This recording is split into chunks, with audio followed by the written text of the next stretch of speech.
Earlier, a guy brought in a black powder peg leg gun that he says is from the early 1800s. Corey thinks it's some kind of movie prop, but I'm hoping it's legit. So I brought in my buddy Alex to help me out with this thing. I mean, I'm looking at this thing, and frankly, I'm stumped. We have the Swiss Army knife of pirate legs. I mean, intrigued is an understatement. Let me see this thing. So this is a peg leg with a gun in it. Wow. Look at this thing. I have never seen anything like a peg leg with a flintlock in it, ever. This thing is insane. So, want me to tell you if I think this is real? Yeah, I just can't see this being a viable option for somebody. All right, well, here's what I know. The lock, it's got the Crown GR for King George. King George died in 1820, so that's period for sure. But that cloth on there is... Yeah, well, that's a machine stitch all the way across. Huh. Man, this is tough. So is it real? Well, I don't think it's a movie prop. I think it's much too sophisticated for it. I mean, it looks like it would function. Nice. Right? Nice. Sweet. Here's the thing, this barrel is rifled. So if I was gonna make a movie prop, why would I bother putting a rifle barrel in it? Rifling is a twist that's grooved into the inside of the barrel, and what it does is it takes a pistol ball and it spins it, sort of like a football spins on a spiral and goes straighter. So if you're gonna make a movie prop, why use a rifle barrel? Just use an old piece of pipe. What would happen is if this was a British officer's leg and he was injured in battle, you're out to sea for months. Maybe the ship's carpenter made this, and they used recycled materials from products that they had on the ship. Wow, these are pipes for the ramrod in a Brown Bess musket. It's kind of an ingenious design because, you know, if you had a pant on and the bottom of your pant came down to the ankle, you have no idea that there was a pistol in there. So if you're in the middle of a battle, you need only bring up your leg that far and boom. Awesome. Right? Awesome. Boom. You just pull this little lever and the pistol discharges. So he wants 15 grand for it. I can't answer that yet. You know, I gotta research it, and if it fires, that'll help the value a lot. Can you meet us at the range in the morning? Sure. All right, I'll see you tomorrow, guys. See you tomorrow. Take care, guys. If Alex wants to shoot it at the range, I think that will do nothing but help the value go up. I'm all for it. So we're on the shooting range to see if it actually fires. And if this thing is legit, I really want to buy it. What do we strap this to shoot it? His leg. Sort of like shooting like a handheld rocket.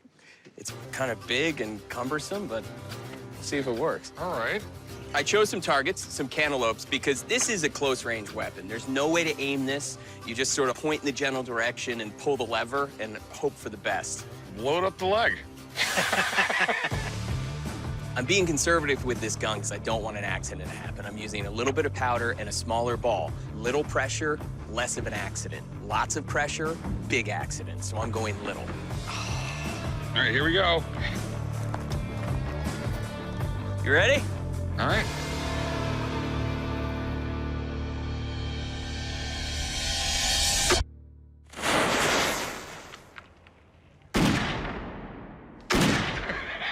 Yes!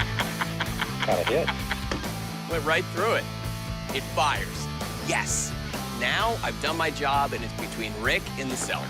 Does anyone else want to fire it? Sure, I'll shoot it. Nice. You don't want to shoot it? No, not at all. Why not? Well, some sweaty pirate leg was in there, and I'm just not into it. So I'll let you go ahead and do it. All right, Rick. All right.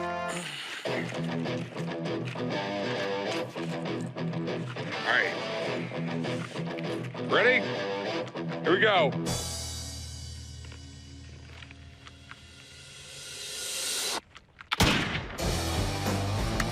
I got a flesh wound. I got a flesh wound. It fires. It's legit. I want to get it for the right price. I really want this thing. It is really cool. It's one of those things I put in the shop. People will want to take pictures next to it. What do you think it's worth? Well, there's no other peg leg gun out there to compare it to, but it really works and it has an ingenious design, so what crazy collector out there wouldn't want this? I would say probably somewhere in the $12,000 to $15,000 range. Awesome. It's pretty amazing, Rick. I've never seen something like this. Well, thanks, man. I appreciate it. You're welcome. Good luck, Alex, Dennis. I appreciate it. Thank you very much. So, what would you take for it? I'm looking at 15. No. There's no money to be made. Come back at me. 8 grand. 10. We go 9?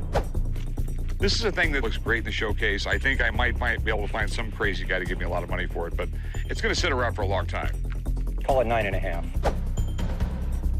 Split the difference. 9,500? You got a 95. deal. It's one of the coolest things I've ever owned. Rick and Corey were laughing when I first came in here. I'm the one that's laughing now with a pocket full of money as I hop on my one leg out of here. It's one of the weirdest things we ever bought. Well, I know it's weird, but that's why it's so great. I mean, I'm just telling you, if you're 12 years old, would you think that was the coolest thing in the world? No. You're so lame. Can I help you? Yeah, I got a pair of Scottish percussion pistols, 1840s. So they're called saw handle, because it looks like the handle of a saw. I bought them from a little old lady that had all kinds of military stuff. She had guns and medals and clothing, and I was just intrigued by them, and I bought them from her. She loved military stuff because she said she was always sweet on guys in uniform. I'm not an expert on them, but I think the pistols are in above average condition for 175 years old. They were made by A. Henry of Edinburgh, and I thought that A. Henry might be associated with the guy that designed the Henry rifle, which is extremely rare and valuable. Yeah, they look pretty cool. I've heard about these before. A. Henry Edinburgh. What do you know about him? I looked him up and I thought, could that be the same Henry from the Henry rifles? You know, I thought, ooh, okay, worth a fortune, but I couldn't necessarily make a connection. I don't know much about him either, but how much are you looking to get? Somewhere in the low 8,000 range. Okay. I mean, they look in fair condition. There's a lot of wear on them, considering that this handle used to be nickel-plated at one time from what it looks like. You can still see a little bit down here.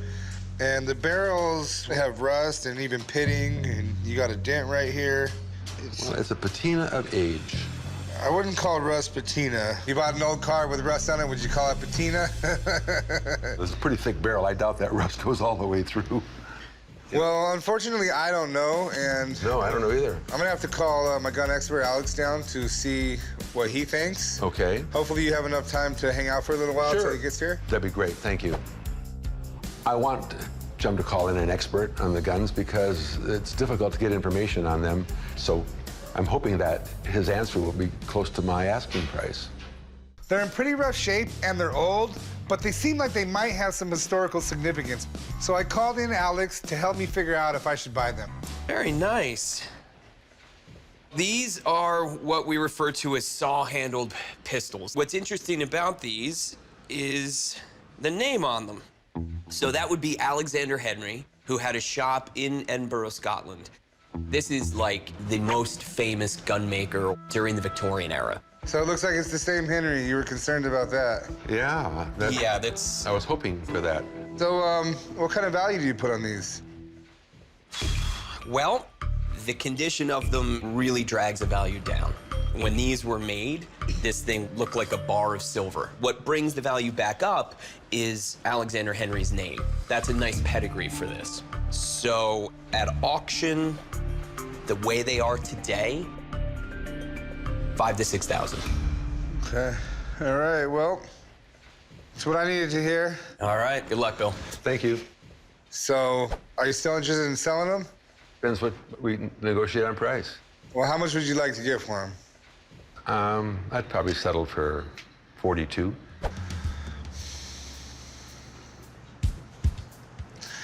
Would you take 28 for them? No, that's a giveaway price. 3,500 would be my bottom. And if you want to, we could gamble. It's Las Vegas, flip a coin, and come with two different numbers, yours and mine. Fortunately, I live in Las Vegas, and I know better than to gamble.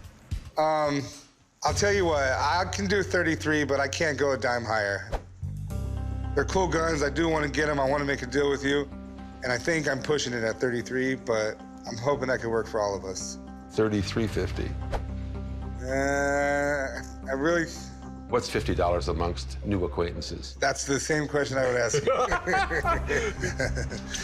It's below what I was expecting to take, but I'll accept your deal on a handshake, okay? All right, let's go over here and write them up. All right. I would have liked to walk away with maybe in the 4,000 range, but based upon what I learned from the expert and Chum's negotiating skills, I took a little bit of a hit, but I'm still okay. How are you, sir? I'm doing good. What we got here? This is an old Civil War pistol, a Clark and Sherrard. Clark and Sherrard. That is, Yes, it might be the rarest Civil War gun there is. You just walked in here with Jimmy Hoffa. I got the revolver at an estate sale in Houston, Texas. I believe, from what I have seen in my over 50 years of gun collecting, that it is an old Clark Sherrard cap and ball revolver.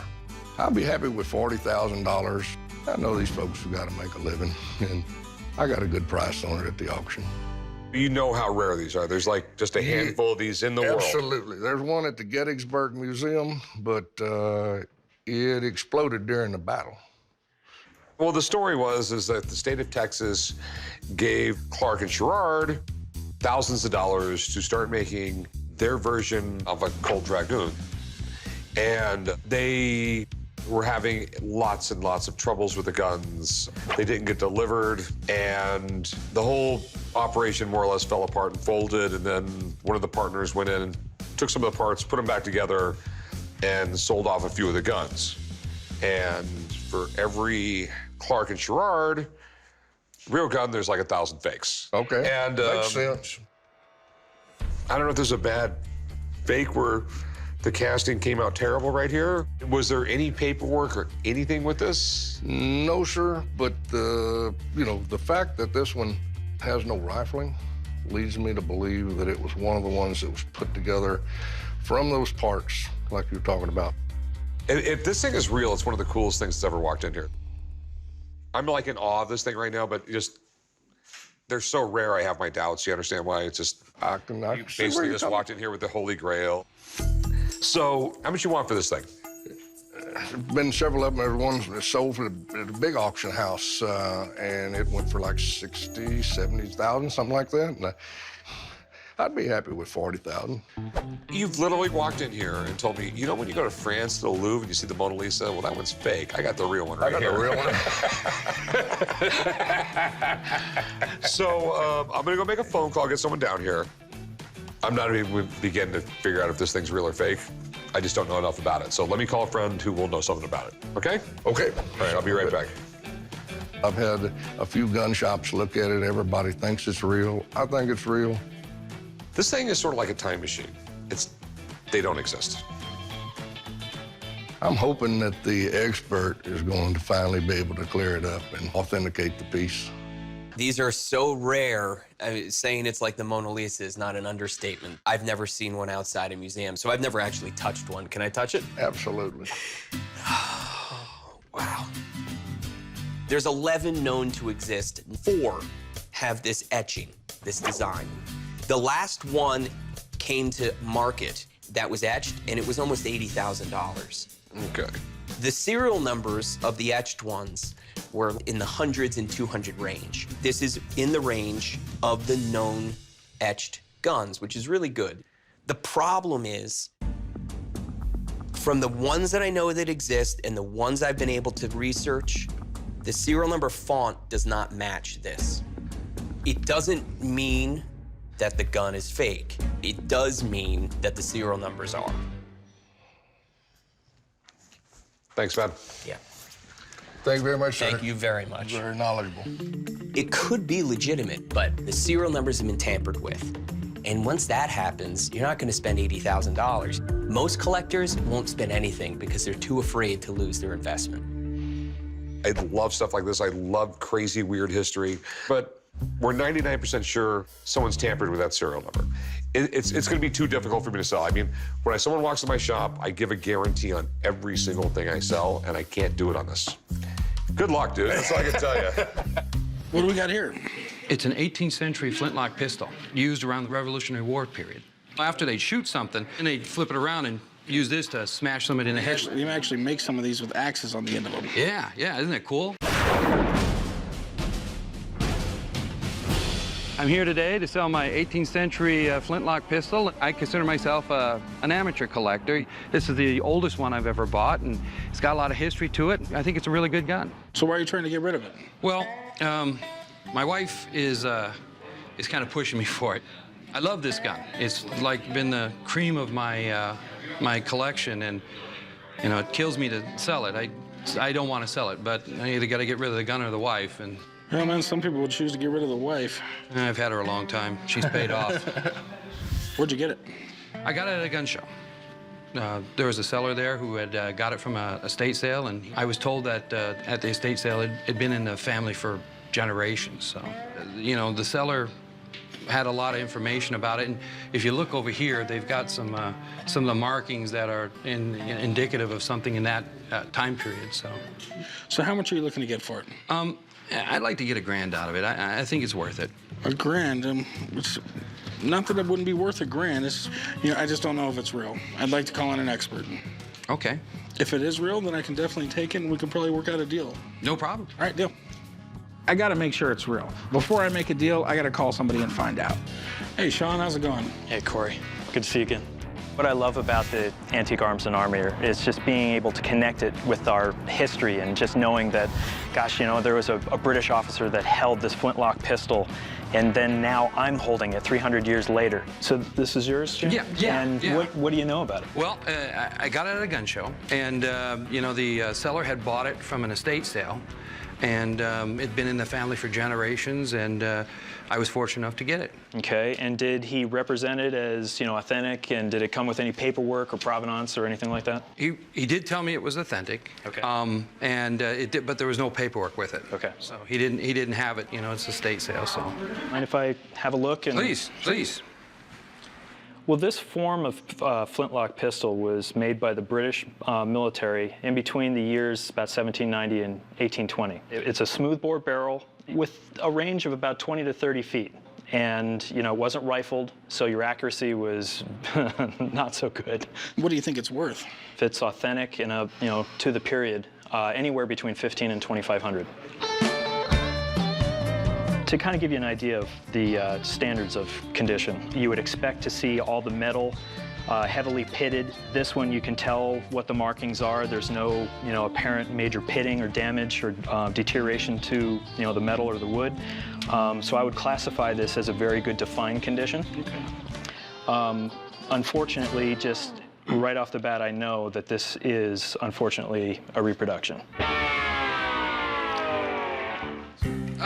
Okay, so how can you tell? First of all, the markings were, you know, punched in as opposed to hand engraved. The crown over GR mark is for King George III, which is correct for the period guns. However, it's a bit different in style.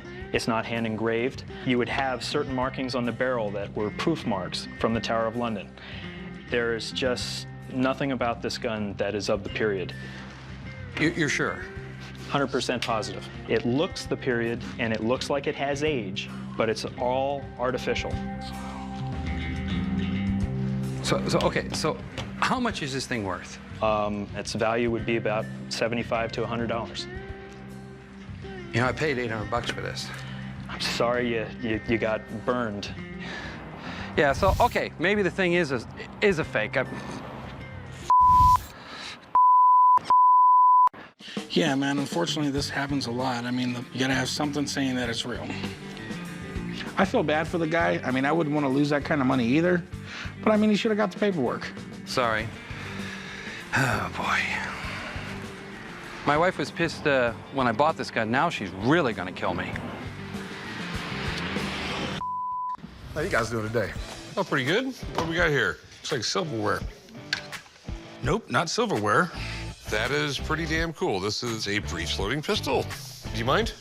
No, help yourself. Do you know anything about these things? Yeah, they're about 1700s. Okay. Well, it looks like my son when he's mad. I'm at the pawn shop to sell these breech-loading pistols today. I'm looking to get $37,500 for the 2 pistols. If I can sell the guns, I'm going to open up a nice business. And I figured I'd come down to the pawn shop and give it a shot. The holy grail of pistols, rifles, cannons, everything is the breech-loading pistol. Instead of loading it from the front, you loaded it from the back. And for 400 or 500 years, they were trying to come up with that system, and it took them to the 1800s before they figured it out. And the entire reason why that big metal ball was right there is because once you fired it, you had a great hammer. I mean, no, that's literally why this piece of metal is here. Wow. Once you shoot somebody, you could turn it around and bang them on the head. Real quick. It's funny, because if you ever see this guy shoot, he might as well just throw the gun at something. Oh, wow. He wouldn't be able to hit anything with any of these. I have always been a better shot than you. Always will be. Did you have them restored or anything like that? I got it from my grandfather. He was a gun collector, and he took care of all of his weapons. I'll give you the fact that they're in great condition. Have you ever shot them? Do you know if they work or not, or? I'm pretty sure they work. Okay. How much you want for them? I would like $37,500 for them. Okay.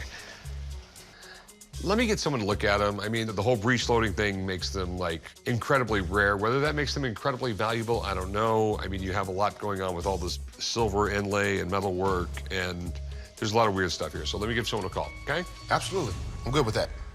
Oh, okay. So this is Jay Hurst, Jonathan Hurst, or could be his son, James. They had a shop in London, and it's marked London. Let me see this label here. Oh, yeah. All right, John Hurst. So now we definitely know that it was John who made them, not James, which actually means they're definitely 1770s, because James took over in the 1780s. So, Rick, what do you want to know?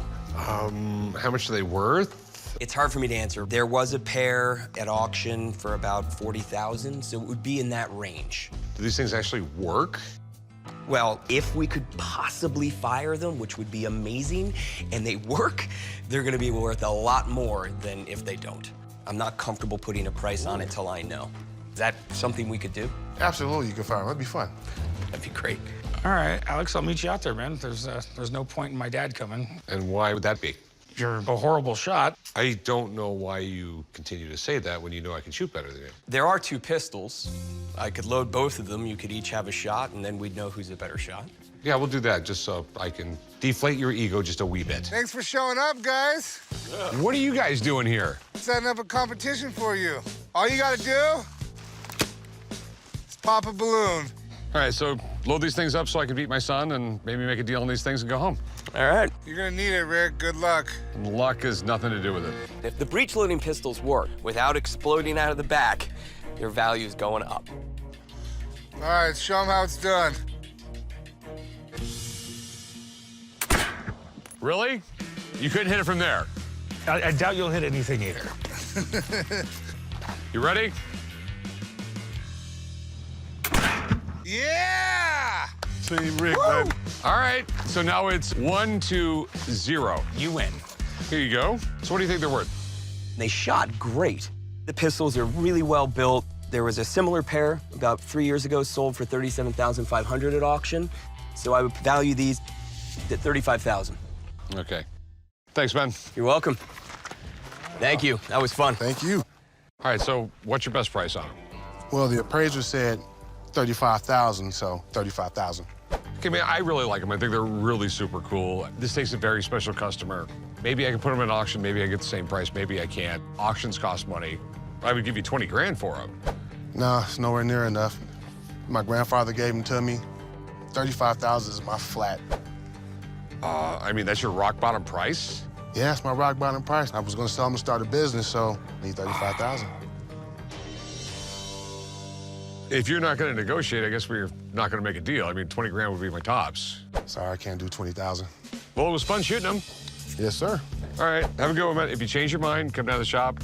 Offer's good for at least for a while anyway. Okay? Absolutely. 20,000 is just too low. They're worth 35,000, and online they even go a little bit more. So I'm gonna take the pistols back home. I'm gonna put them in my safe. I'm gonna go online and see if I can sell them for a little bit more. So I got here is a vintage hat carrier and a vintage top hat. But what's really unique and awesome about this piece is what's on the inside. Check this little guy out right here. This is a pistol here that is named and engraved to, and then the engraving matches right here on the side of the top hat carrier. That is Francis Tumblety, who they believe was Jack the Ripper. Exactly. Well, today I've got a vintage top hat in the original transportation case with a pistol underneath it that was owned by Francis Tumblety. I found this thing in the last day of an estate sale in the back of a closet stacked with cooking books from the 60s on it.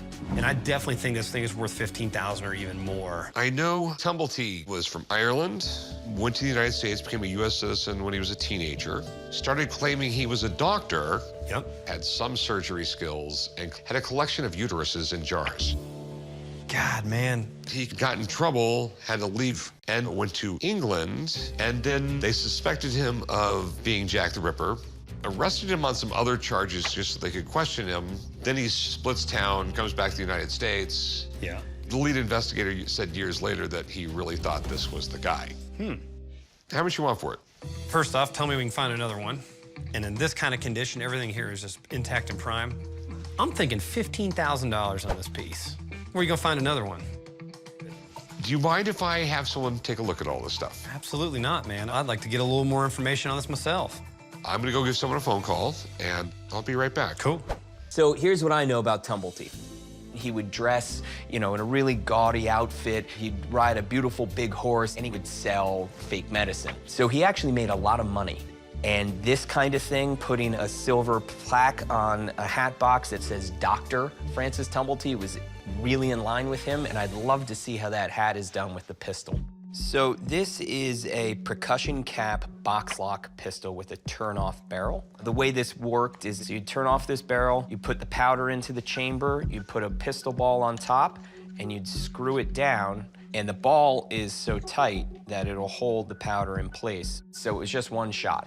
Anytime a man in Victorian times went outside, he put his hat on. When he came inside, he took it off. But he also had white gloves, typically. The gloves always went inside the hat. All right, so what's it worth? So with no association to Tumblety, it's probably $2,000. With the association to Tumblety, maybe you could times that by 5. Okay. I think that shooting the pistol would be important because that pistol non-functional means that then you have to fix it. Could actually cost as much as the pistol. Okay, so can we shoot it tomorrow?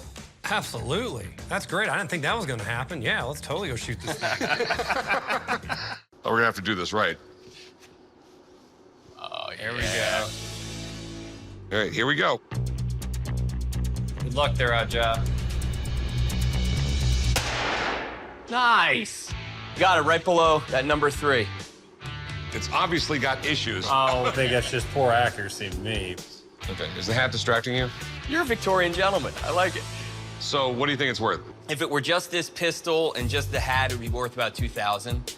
But based on the association with Dr. Francis Tumblety and the fact that the gun works perfectly, I think you could probably get $10,000 for it. Thanks, man. Hey, good luck, Spencer. Sounds good, my man. All right. I'll give you $5,000. Dude, you gotta step it up. There's All right, no way. 5,100. Dude, you gotta step it up more than that. Come on, we gotta come. All right, I'll give you $6,000. It's more than fair. All right, $9,000. Have a nice day. I'll see you. 7,500. $6,500. Any more, it's not worth it to me. I'll give you $6,500. 7,250 cash. You know this is a good deal. This is gonna be great for you. It's gonna be awesome in the shop. I'll give you $7,200. All right, I'll let you win this time. All right, deal? Sweet. Sounds good to me. In the end, I'm happy with what I got. It wasn't really what I was shooting for, but you know, you always aim high and then you go from there. And I'll take this money and go out and do some more damage down the road and hopefully rip me up some more deals. I'll take this. There you go. I'll take the gun. I'll take the hat. I'll meet you back down at the shop. Roger that. We'll see you then, man. I am a Victorian gentleman. How are you? As long as you're not robbing me, everything's cool. I'm not robbing you. These are some cool little blunderbusses. Where did you get these? Well, my grandma recently passed away, and I was basically cleaning out her garage and found these in a box. Okay, these are Flintlocks. This flint would fly forward, hit this right here, which would cause sparks, and also make this fly up at the same time, hit your powder in the pan, that would go through the hole, ignite the gunpowder, and everything would come out the end. Wow. Okay. I had no idea. Okay, but you have heard the term flash in the pan? I have.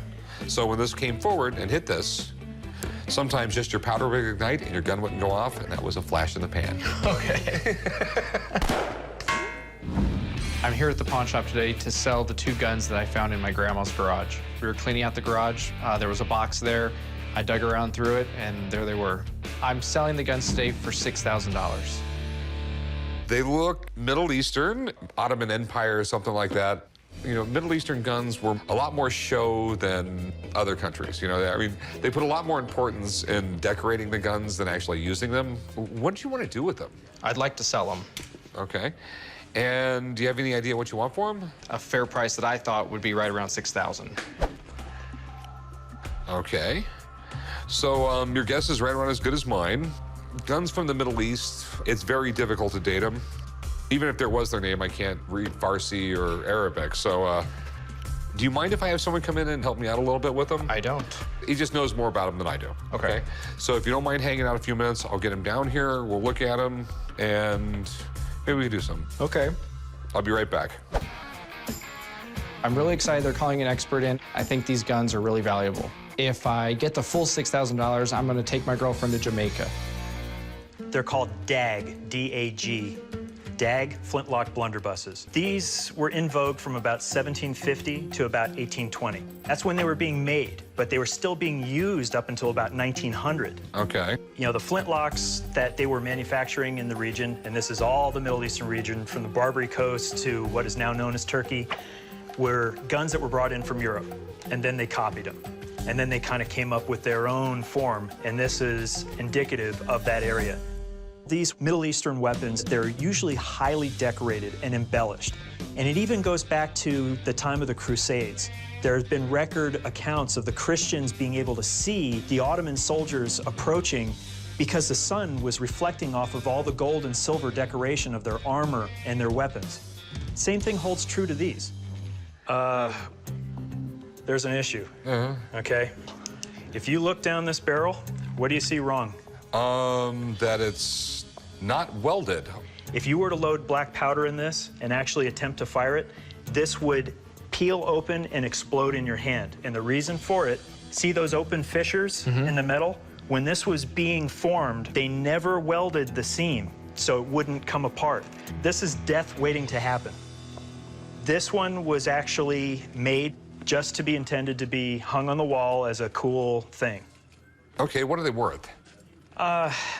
The value, you know, $2,000 to $3,000. This one, $1,000 to $1,500. Okay. I mean, just because if you hung it on the wall, it's gonna look bitchin'.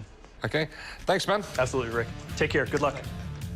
I think Rick should buy these because they're just so unique. There's nothing else like them out there. And I think he'll probably sell them pretty quick. I'll give you like $1,200 for them. Absolutely not. Absolutely not. That's not enough. He just said that this was worth $2,500 on its own. He said worth $2,000 to $3,000. Okay, and this one $1,000, $1,500. This one's going to be more difficult to sell because the barrel's screwed up and all that other stuff. I mean, what is your best price? $3,500. There's no money in it for me that way. There's not. I got to make a living. I got to resell these. Will you do 3? No. I have to retail them. I have to make a profit. I got to pay sales commissions. I have all the expenses, okay? What's your best offer? I'll tell you what, I'll go $1,800. I mean, that's what I could do. Will you do 2?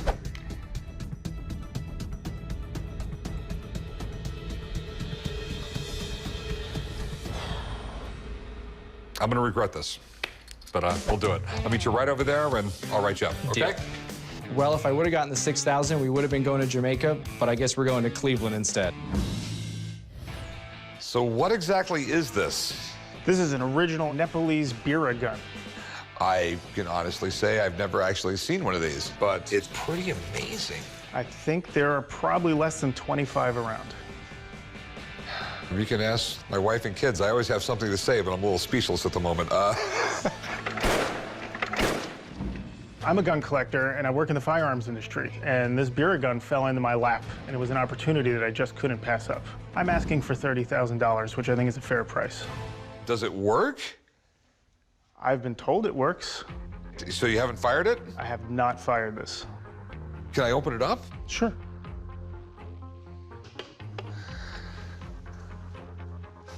I mean, the machining looks nice. And how much do you want for it? I am asking $30,000. $30,000. Well, that is a figure I have no idea on. Let me call up a friend. Let me get him down here. I just want him to look at this thing, confirm it's old enough for me to buy it. Okay? Because if this thing is, you know, post 1899 or newer, I'm not going to deal in it because then we have to start doing federal paperwork and everything like that. So if everything checks out with the date, can you take this out to the firing range tomorrow? We can. I have a vehicle that will get this out there. Okay. Let me go make some phone calls. I'll be right back. Okay. This beer gun is so rare, I don't think I'll see another one in my lifetime. So it would be great to see this thing in action. But I have to be 100% sure when it was made.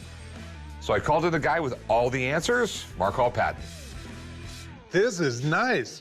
A Bira. I've seen pictures of this gun before, but I've never seen one in person. To be able to see this one today is really interesting, and it's in beautiful condition.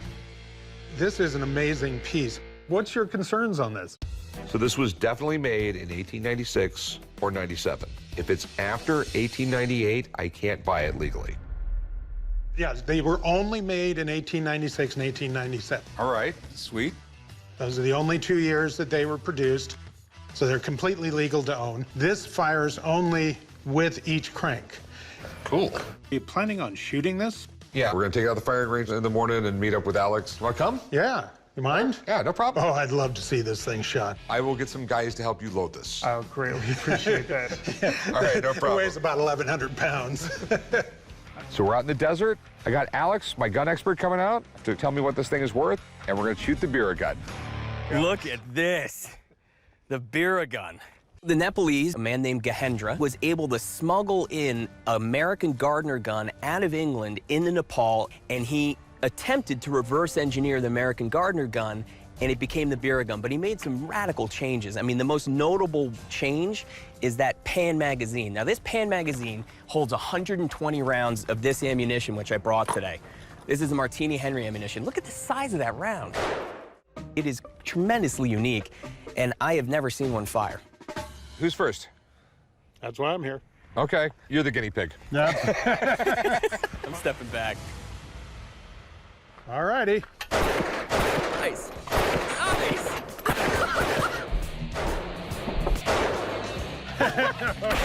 I've never loved a gun so much. You got to try it down. This is sweet. Right, here we go. This is awesome.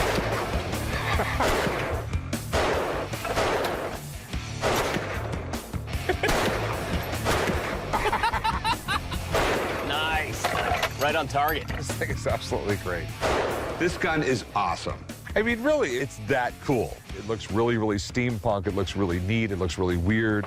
It's a great showpiece. What's it worth? Well, a few have been sold over the last couple of years. The market value for these is about $27,500. Okay. So what's your best price on this thing? I'm asking $30,000. I'll give you 18 grand for it. How about 26? The fact of the matter is I got to resell this thing, and 20,000 is the most I can do. It's the most I can pay and still make sense, plain and simple.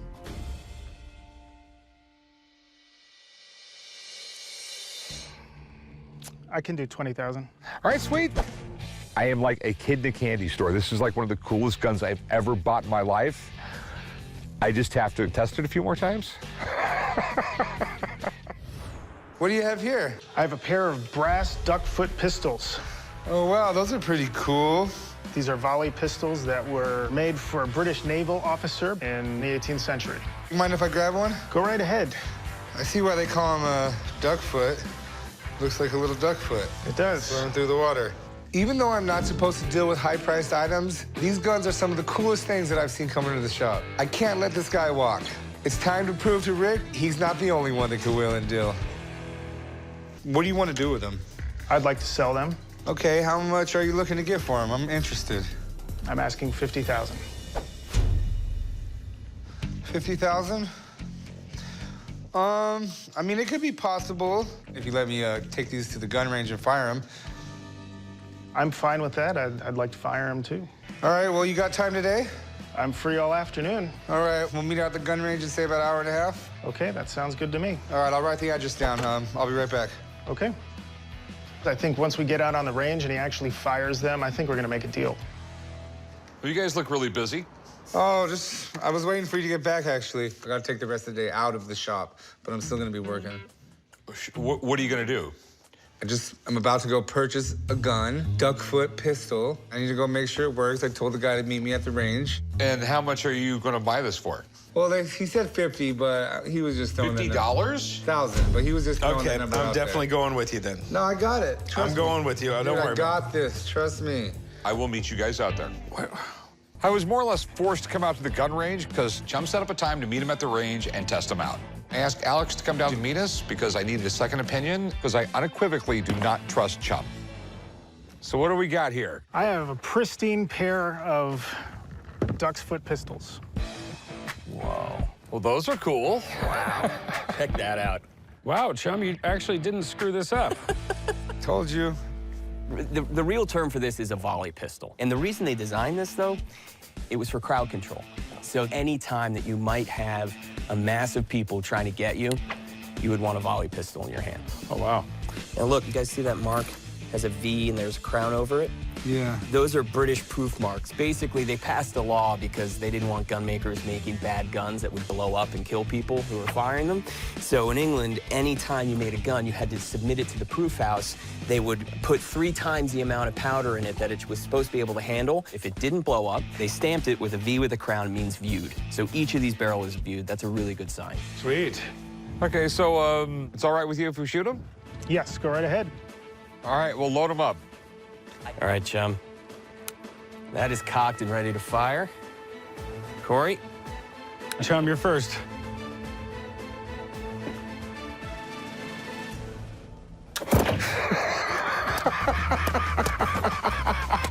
Chums didn't all fire at once. They went pop, pop, pop. Yep. Me now? Yeah. That was not what I was expecting at all. Did I hit anything? Yeah, you got a hit. Here. And you got there. That's 2, 3, 4. Oh, wow. Chum got 1.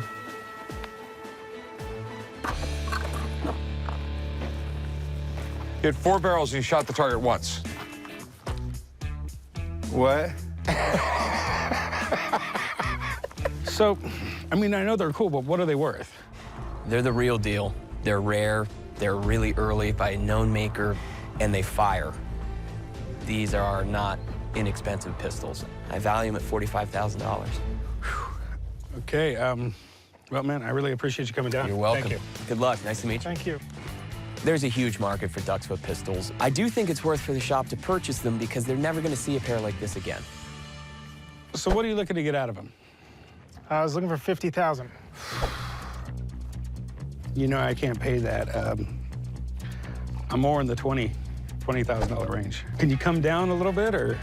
Would you accept 40? I'll tell you what, man. I could do 30 grand. That's the most I can do. Would you do 35? I wouldn't. 30 grand's what I can do. Sorry, I can't take anything less than 35. Well, I appreciate it, my man. Maybe Thank next you. time. Take care.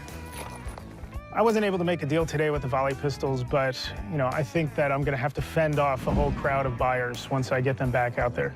I've got this old Colt revolver. It's been in my family, and I was looking to see what I could get for it.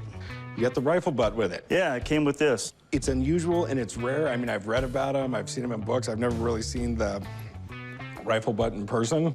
It was probably one of the best planned, worst inventions of all time. I've got this old Colt Army revolver. I need to sell it to help put my kids through school. They're in college, and college isn't cheap. You know, you got one of the cooler guns of the Civil War era. The thing is that the South had the Griswolds, the North had the Colts. Right. And Since the North controlled all the manufacturing, they made sure that the South didn't get any of the Colt revolvers, and that's pretty much why the North won the war. And someone came up with this bright idea where let's turn one of these into a rifle, and now we have the best of both worlds. Problem is, at that point, you have black powder, and what's gonna happen? It's gonna go all over the place. Most of the black powder doesn't explode, so you're getting dirt thrown in your face. So the whole concept of this part back here never really took off. In theory, it's a great idea, but the chances of going blind after firing it just really suck. What do you want to do with it, my man? Like I said, I just want to sell it. I'm thinking like in the neighborhood of a couple thousand. Couple thousand as in two? Yeah. You know, the condition's really nice on it, and I'd really like to get a buddy of mine down here to take a look at it. You mind hanging out? Yeah. Cool. The value of a stock like this, if it checks out, and especially if it matches the pistol, 15 grand. Oh, wow. Really? Commercial failures often make great collectibles, and this stock is a case in point. Why? They didn't make very many of them because nobody liked them. But they're very rare today because of that, and so they're very desirable and they're very valuable. Let me take a closer look. All right, the first thing off the bat, these are usually numbered. Yeah, but it's numbered inside. If you take apart this piece right here, you see the numbering. This? Yeah. Okay. Okay. There you go. Well, I've never seen one of these numbered here, this connector rod. I can just tell you I don't like the way the numbers are stamped. They're usually marked right here. It's supposed to also say US below the number. I want to put it together. Why? If for some reason I'm wrong about all these other things and it's still an original set from Colt, it should at least fit together really, really well. So let's put it together and see just how well it fits. All right. There we go. You know, it's functional. You could take it to the range and shoot it, but it's not a good fit. If you look down in here, there's just gaps everywhere. Yeah, a huge gap over here. I mean, it does tighten down nicely, but... So the stock's not worth anything? No. Yeah. The value of something like this tops $1,500. Here's why. Okay. Gun's worth $1,500. This is entirely a spurious stock. They're still making them today. Dude, I'm disappointed, but you got me all excited. Sorry I wasted your time, man. No, it's Appreciate not a you coming waste. down. It's always a pleasure. Well, the expert said that the stock might be a modern version. Somebody faked some numbers on it. I'm not happy. Maybe my grandfather was taken for a ride when he bought it. So you came in for asking for $2,000. Now I'd offer you like $800, man. Oh, I mean, we were up and down, and now we're way down. Can you come up at all? Go to $1,000. Ooh, if retail's 15, can you do, let's say, 13? Or go $1,200. You may be in the middle, $1,250. No, $1,200.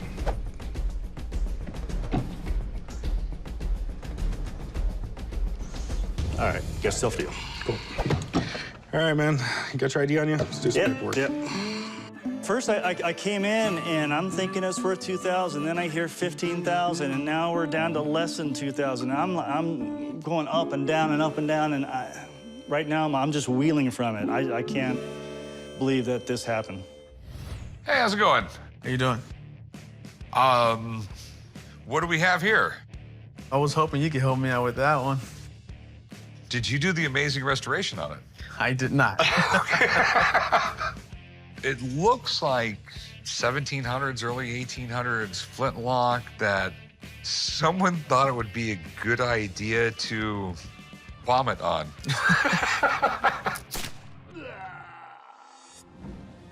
I have an old pistol. I'm not too sure where it's from. It was passed down from my dad. I'm not too sure where he got it from. I'm looking to get $500 for the pistol. If I'm able to make the sale today, I'm probably just gonna go out and get myself a new wardrobe. How much you looking to get out of this thing? I want to see if I can get 500. Well, here's my problem. Someone got really stupid with it. They spray painted, or maybe hand painted the barrel. Not only that, they did a really bad job. The only thing you got going for it, I could tell by the wood that it's old. Okay. Your lock is broken, which means I pull the trigger, this doesn't fly forward. But, you know what? Let me call my buddy in who deals in guns, and let me see if there's just something he can do with it, okay? Give me a few minutes, I'm gonna give him a call. All right. Hey, what's up, Alex? How you doing, Rick? No offense, but that is ugly.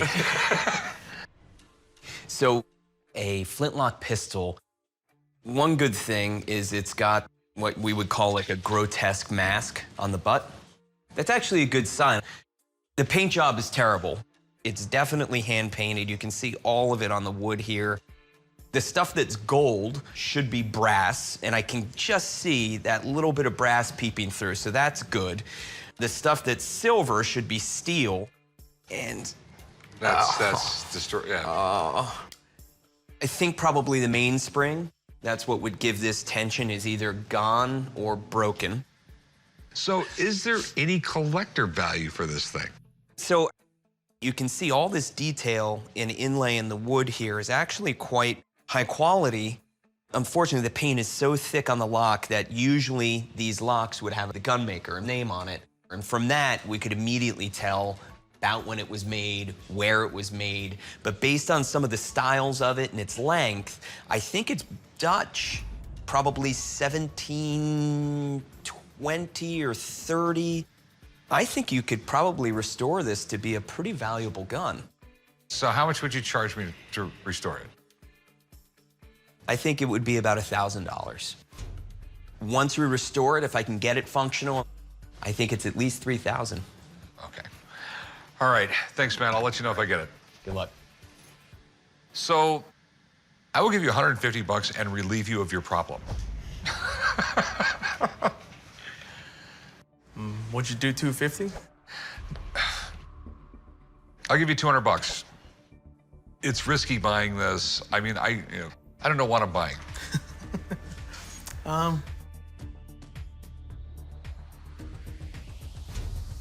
Yeah, I'll do the 200. Okay. All right, sweet. Just follow me right over there. We'll do some paperwork, and I'll pay it. Maybe I'll take the paint off, and it was owned by Blackbeard. Hey, what's up, man? How you doing, buddy? I got a surprise for you. It's all done. It's done. It's pretty looking. Isn't it nice? Yeah, it doesn't even look like the same gun. It actually came out better than I thought it would come out. Have you shot it yet? I have not. I've been waiting for you. Mechanically, which is functioning perfectly right now. Some of the pieces I really like about it, there's a lot of intricacy with all of the engraving on the brass. That grotesque mask came out really well. Oh, it did come out amazing. Remember, Rick, if this fires correctly, I think you get at least $5,000 for it. So you shoot it, and let's hope it doesn't blow up when you shoot it. That's what I'm here for, my friend. Just finding one of these guns in any condition is incredibly hard to do. Finding one that you can restore is 1 in 1,000, and finding one that we can actually fire is basically 1 in 1,000,000. I got my headphones on, so I can't hear you. Yeah! Oh, it worked perfectly. That was cool. And it went off first try. With these old guns, that's like a 50-50 shot. It was 300 years old. Bang. You should go to the casino right now. Honestly, I really should. I guess it was a good buy then. It was a great buy, man. Morning. Hey, how can I help you? I got a little something I think you'll be interested in. What we got? Lovely 1800s rifle. Let's see what we got here. Okay. Have you had this checked out by anybody? Nope. Done a little internet research. That's all I've got. I have no idea. So I thought maybe you could help me out. Yeah, it's sort of, it's in a weird category. It definitely looks Colt-ish. I'm here today to sell an antique rifle I got from one of my students. I'm a defensive firearms instructor, and I came to the shop today because a student of mine had a family member who passed with a large collection of firearms, and I'm helping to sell them. I'm not too sure about the origins of the rifle itself, but I'm believing around a 5-figure number for the price. So, how much you want for it? Well, similar Colt I've seen go for 10,000. I don't think that because I don't think it's a Colt, but I know a guy who knows a guy. Excellent. I'll be right back. All right. I'm more than happy to have an expert have a look at the rifle and tell me what it actually is and to give me its worth. Hey, Rick. Hey, Alex. How you doing? All pretty good? Hey, I'm Alex. Charles. Nice to meet you, Charles. Here is the Colt-ish rifle. Wow. Colt-ish. Yeah, that's right. Let me see this thing. Some scroll work. So, you know what I think this is? This is a Springfield Arms Company's attempt at a revolving rifle. Didn't Colt have all the patents on that? That's the very issue. There's a guy named James Warner, and he ran Springfield Arms Company. And in 1849, he released this gun, and it infringed, actually, on the Colt patents. But regardless, they didn't make many because it wasn't the best design. Okay. When you have a rifle, your hand's in front of the chambers. And the issue becomes if there is any chain firing, meaning that if the explosion in this chamber somehow carries over to the second chamber or the third, which could happen, your hand is the immediate target for those rounds coming out. So it actually wasn't a very popular rifle to begin with, but because it was stopped in the first year of production, they're tremendously rare. I mean, tremendously. I've never picked one up before. Never had one in my hand. Okay. So this is Springfield Armory, the army that supplied the United States government forever. Correct. So could you fire this? I would like to fire it. Can I check it out a little closer to see if it would be an option? All right, so the first thing I want to do is check the bore. And I have this little handy light-up fishing lure. It's actually quite nice. I don't see any major issues with it. So from a bore standpoint, I think we could fire it. The other thing we really need to check in the indexing. So the indexing we know is an issue, but if you spin it quickly, it does get all the way over. All right, I think in theory it would be safe to fire. If we could fire it, you would know a lot more about the mechanics of the gun. If I do buy this off you, I can get more money off it if I can actually say, yes, it fires, I have fired it. Can we go to the range? I mean, could you meet us there tomorrow? Absolutely. All right, so we're gonna shoot this thing. All right. It's sketchy for real.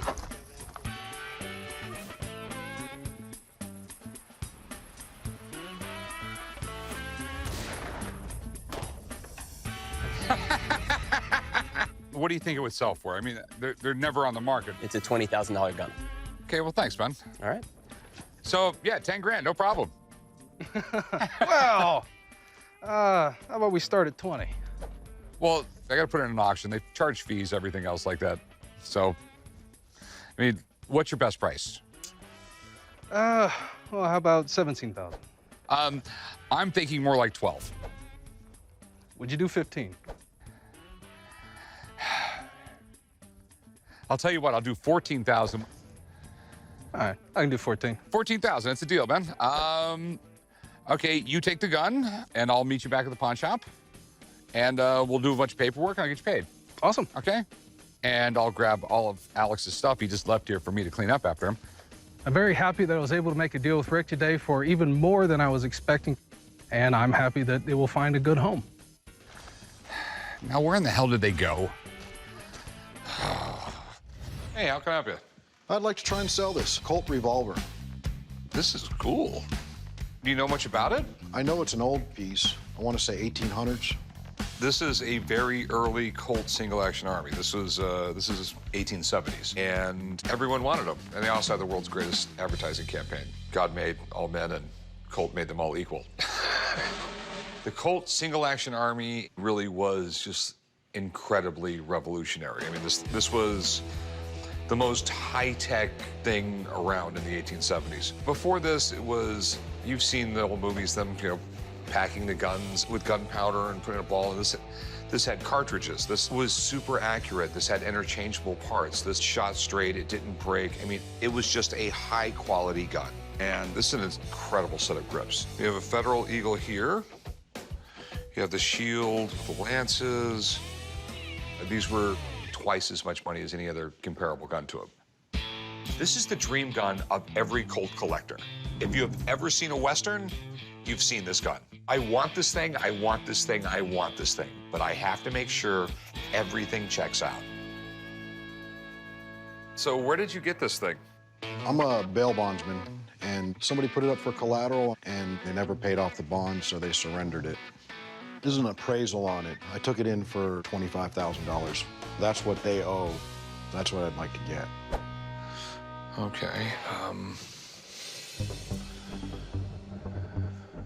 And they're saying an obvious factory reversal of the numbers. It's often the case with arms engraved and nickeled. So you want $25,000 for this? Yeah. Do you mind if I have someone take a look at this thing? I mean, I just have a lot of questions on the gun. I mean, it's really weird that you have 2 serial numbers on the gun, but if everything checks out, maybe we can make a deal. Great. Okay? Hang out 5 minutes, I'll get him down here, and we'll go from there. Okay. Oh. It's a pretty neat gun. My big fear with things like this is usually when it's too good to be true, it's too good to be true. What do you think? I mean, at first look, it's gorgeous. What's really nice about this is a known pistol. This has been in 2 books, and one of them is the Colt Bible. So, it's a single-action Army, 7.5-inch barrel, which was the standard cavalry length. The single-action Army changed everything. I mean, this is the gun that won the West, also known as the Peacemaker, the Colt 45. I mean, this started it all. Cool. The grips are the thing that makes everybody go, wow. You see this here, this high relief, these are Civil War scenes. Colt didn't make that grip. There was a retailer, the largest retailer of firearms in the United States was Schuler, Hartley, and Graham. This style grip is extremely rare. You see it more on older pistols, percussion pistols, but on a single-action Army, this grip is, these are hen's teeth. All right. But there's some really weirdness with the serial numbers. Most Colt collectors go, I want all matching serial numbers. But I think it's a pretty fair assessment to say, look, these were hand-stamped.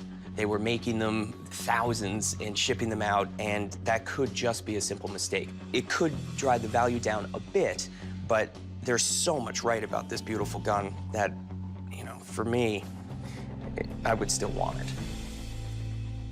So we have an 1876 really fancy Colt. You got a piece of magic here. Okay, so what is this piece of magic worth? I would say that at auction, I would safely guess that this would sell for $35,000. If it went above 50, it wouldn't really surprise me. Wow. I was thinking it was going to be a little bit less than that, but I'm not surprised. I mean, it's a beautiful piece. Okay, well, thanks, man. You're welcome. Appreciate it. Okay. Thank you. This gun is an excellent buy for the shop. The model is known as the Peacemaker, but if Rick can get a good deal, it'll be known as the Moneymaker. All right, so 25, no problem. Amy, what's your best price?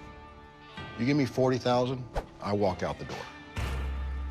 No, if at 40,000, you're walking out the door with the gun. Even though you can sell this for 55, 60,000 here. No, he says maybe. 35. I go 26. 27,500. Gun's yours.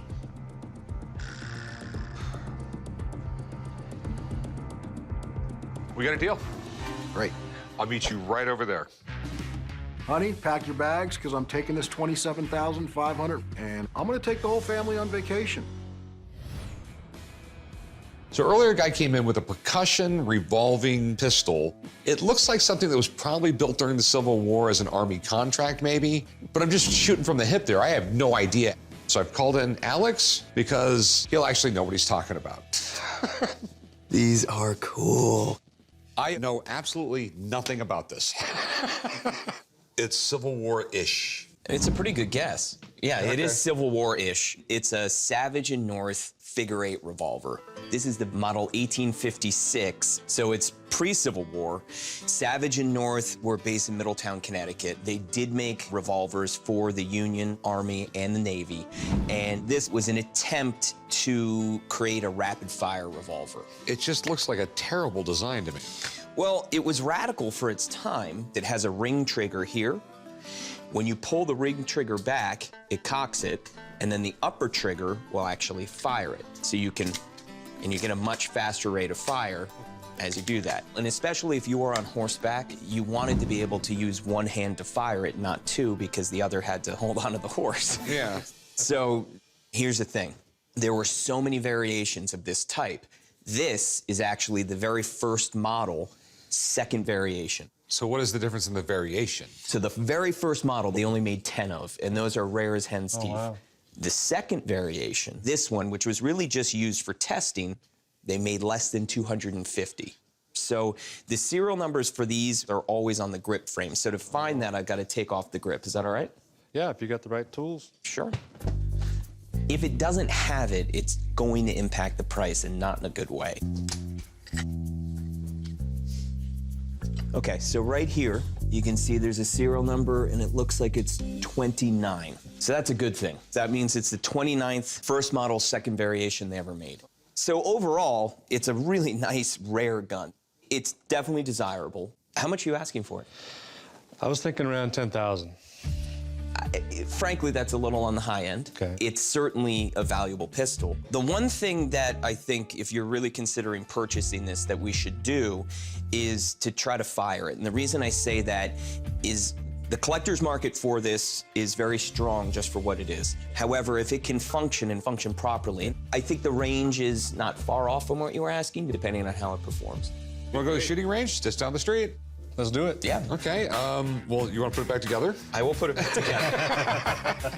I've never shot the gun. I'm glad that we're gonna go shoot it and see what it's worth. So these pistols can be really finicky. If it fails, it will still be of value. It just won't be as high a value. Well, let's hope it shoots. Yeah. So full cock, and here we go. Nice. That's one.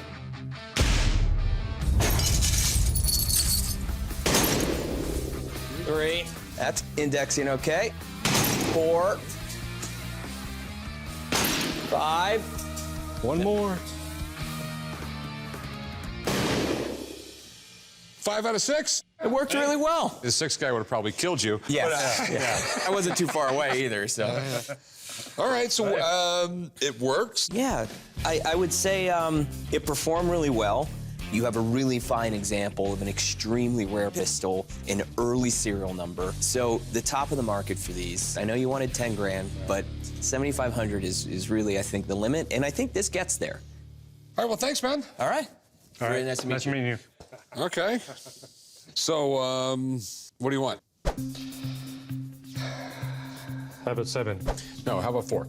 4.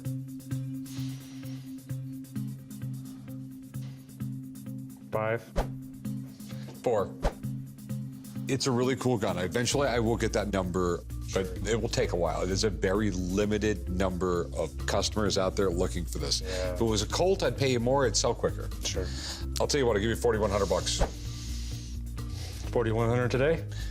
Today? Today. All right. Yep. Okay. Yeah. 4,100. Right. Let's do it. All right. All right. All right. So here, you take this. Okay. You take it back to the pawn shop. Okay. I will gather up the mess, and I'll be down there in a half hour. Perfect. Okay? Thank you. All right.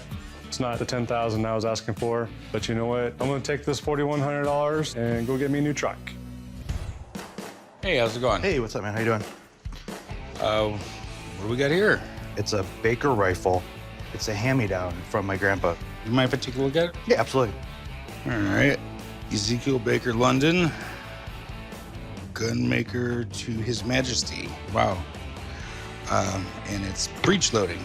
So instead of having to like pack it down like that, like they used to, you'd actually put the ball in there. Oh, wow. Okay. Buddy, I gotta tell you, you got something here I've never even seen before. That could be a good thing. I'm here at the pawn shop today to sell my Ezekiel Baker rifle. It was from a family member, so I've had it for a couple years. I don't know that much about it.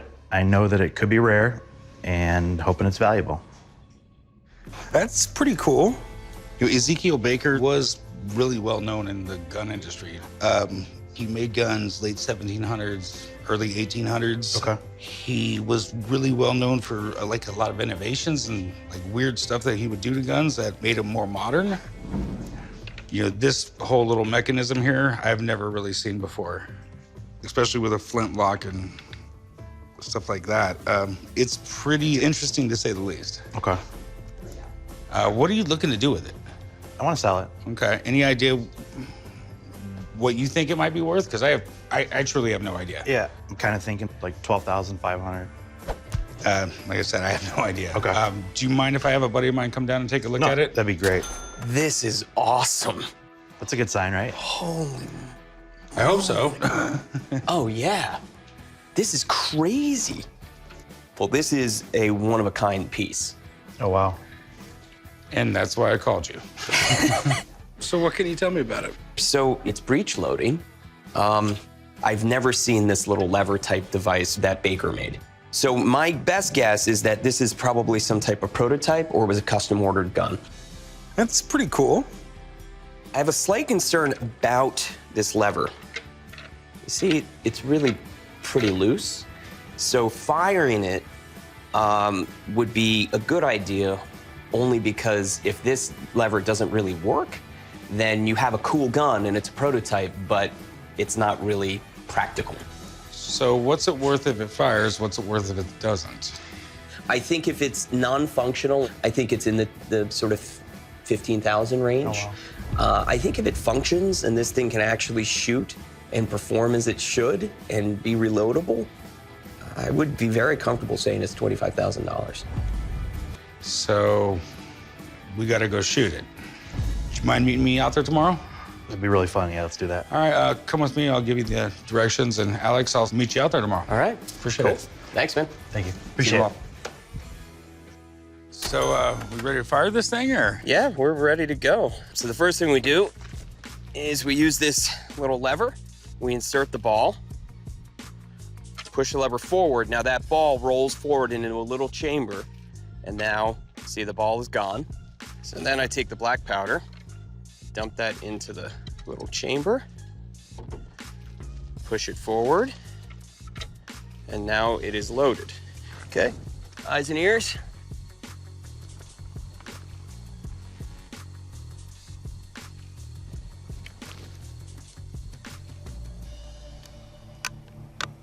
Here comes the bang.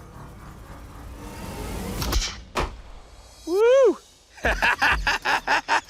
So at least it didn't blow up and it works. No, it didn't blow up at all. That was cool. The lever stayed down. It actually worked pretty well.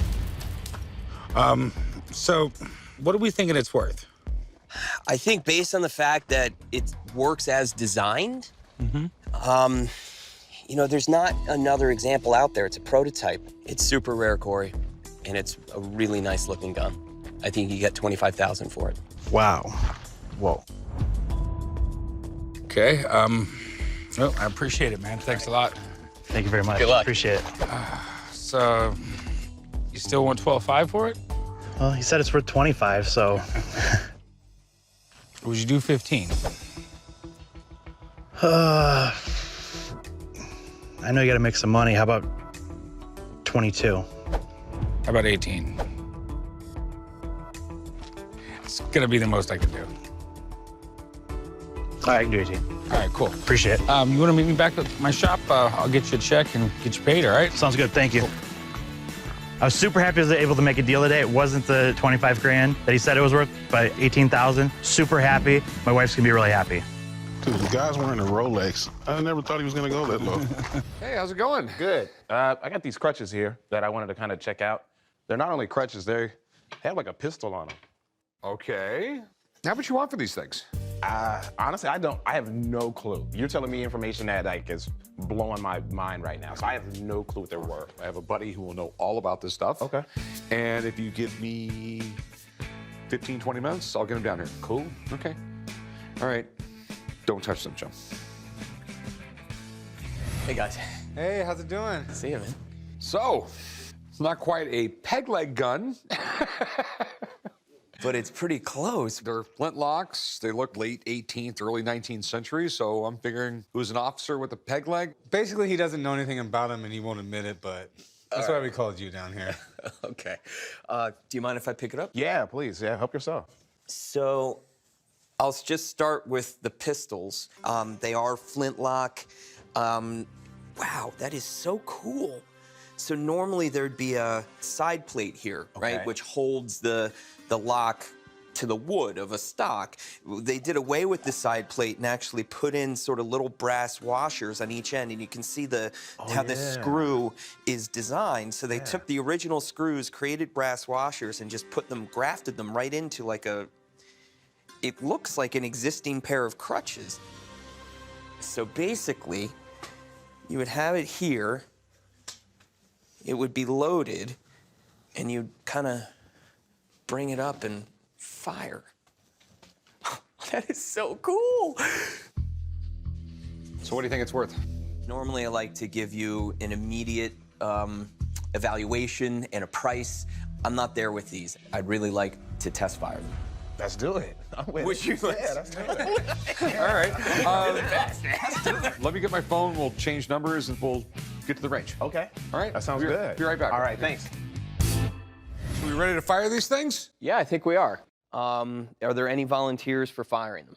That's why I'm here. He's got to be good at something. I set up some apples on strings because they're kind of fun to aim at. It's going to be very hard to hit them, so I want you to get pretty close if you're going to fire them. Okay, sounds good. All right, you guys come over here. I'm going to load them. All right, so go ahead and put on your eyes and ears. This is triple F black powder.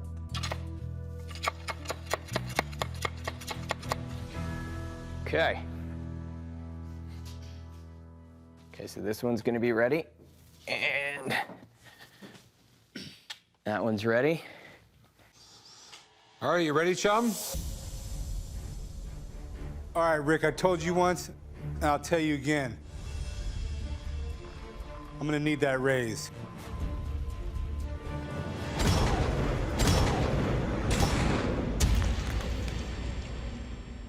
Oh! Woo! Not bad for a one-legged captain. Arg, I think I got her, mate. That's how it's done. Well, they work, and Chum didn't kill himself. All right. Pretty freaking awesome. Yeah, so, what do you think they're worth? It's hard to value something like this because it's, you know, you haven't seen another one come through. But I think the association with the engraving of the name of the Captain Morris and his association with Trafalgar and the fact that they're so unique and that they work, I think at the right auction, $25,000 for it. Okay. You like that? That's what I'm saying. All right, I'm gonna leave you to it. Hey, Alex. Yeah. Can you give me a ride? Absolutely, buddy. Okay. So what will you take for him? Alex said 25 racks. I want 25 racks. Well, good luck with that. If you want to put it in an auction, you can go get paid 1.5 years now. I don't know anything about auctions, so yeah. So I'll give you 10 grand. Well, I mean, they're valued at 25. Can we go, let's go 20. Can we go 20? Let's go 20,000. I might get 20,000 out of them if I sell for 25. There's Okay. okay, I'll be fair with you. I'll give you 13 grand. What about 15? Can we go to 15 at least? I mean, come on, 15.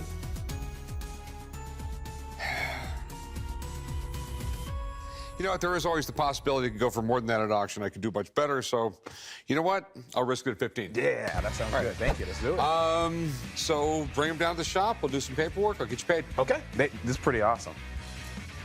I'm more than happy with $15,000 because that's more than what I walked in with, and it's way more than what I was expecting. Also, the fact that it's a little piece of history to it, that makes it even more valuable, just to me personally. Ah, hell, you again? That's me. You got it. How you doing, buddy? Good. What we got? Okay, this is a Colt 3rd Model Dragoon. Man, I can just imagine being an early settler, maybe even a cowboy.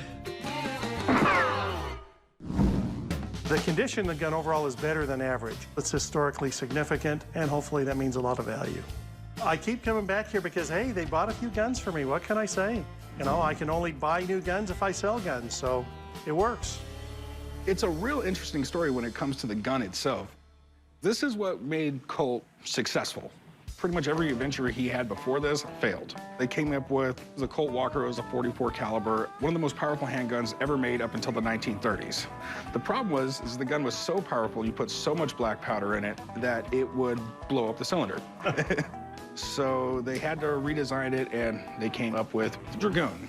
When you came from the Walker, which, like you say, tended to blow apart, to suddenly have a gun that you could count on to use, everybody wanted these guns. Yeah. Military bought a huge number of them, civilians bought them, and basically Colt couldn't produce enough of them. The Dragoon is the quintessential Colt. It was the most powerful handgun on the market for almost 100 years. If you wore one of these on your hip in the Old West, you were pretty much the man. This gun is identified and has a name on the back strap here, J.P. Coles. Refresh me, he sounds familiar. He was one of the original Texas land grant holders given to American citizens by Mexico so that Americans could move into Texas. What you have here is real interesting, man. This gun is pretty badass to begin with, but add the J.P. Coles inscription, we can be talking a lot of money. So that's what you got. Sounds like you're sold. You want to pay me anything I want, I take it, right? Well, how much do you want for it? Well, I can take $13,000 for it. And the reason for that is because you've got to put a value on that identification. It does come into play. We have one problem with these guns. It is probably one of the most faked guns that they possibly make in the world. They make replicas, they make counterfeits. People take the replicas and then turn them into counterfeits. It's just one of those guns that there's so many of them faked out there. I'm gonna have to have somebody come in and take a look at it. Okay, you're calling in your usual gun guy? Yeah, he'll come down, he'll tell me what it's worth. Yeah, I'm sure he'll try. All right. I'll be back. Thanks. They're bringing in Craig, who I've met several times here, although I don't always agree with his opinion. And hopefully there won't be a fist fight and I won't get arrested. You again. Almost good to see you. We got to stop meeting like this. That's right. So what do we got, Corey? Colt Dragoon, Colt third model. Dragoon. You got it. With J.P. Coles on the grip. Oh, yeah. That's nice. You don't usually see that. You know, this was really Colt's last chance to make a good pistol, and he did it, and people liked it. I think one of my biggest concerns is I know there's a lot of fake ones out there. Oh, yeah, absolutely. With this particular gun, the easiest way to look at the aging would just be to look at the engraving. The roll engraving was applied using a rolling stamp, okay? The reproductions weren't made that way. They usually did machine engraving. So if you look carefully on the cylinder, you can see some very, very fine ridges under close magnification. And if you see those, it means it was rolled engraved, and if it was rolled engraved, it's a real gun. Okay. Okay, so very easy. Take a look. I have an answer for you in a second.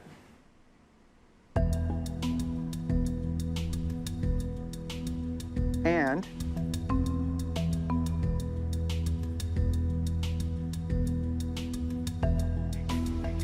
what do you see?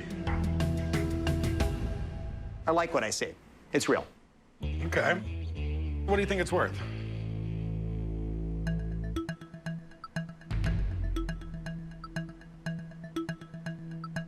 Gun's worth about $8,500. You know, I don't agree with that at all. An identified Dragoon is incredibly rare, very difficult to find. This guy is historically pretty significant. I mean, beauty's in the eye of the beholder. The importance of this name is also in the eye of the collector. Well, Craig, man, I appreciate you coming in. Corey, it's a pleasure. Rob, nice seeing you again. Nice to see you. All right. Well, maybe not so nice, but it's okay. Rob is a good example of a collector. I'm not a collector, I'm a dealer. While he might buy 1 or 2 guns a month or maybe 1 or 2 guns a year, I'm buying hundreds. And oftentimes we look at things very differently. So what will you take for the gun? I'm sorry, but I very strongly disagree with what he had to say. Can you go any lower than $13,000? Maybe a few $100s, and that's it.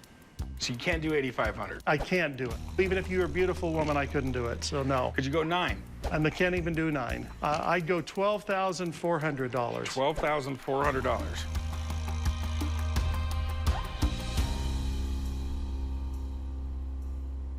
Well, we tried, my man. All right. Thanks a bunch. You bet. Appreciate it. Next time. Okay. I understand as a buyer, you've got to be conservative. So I don't hold a grudge, but I don't have to make a deal either.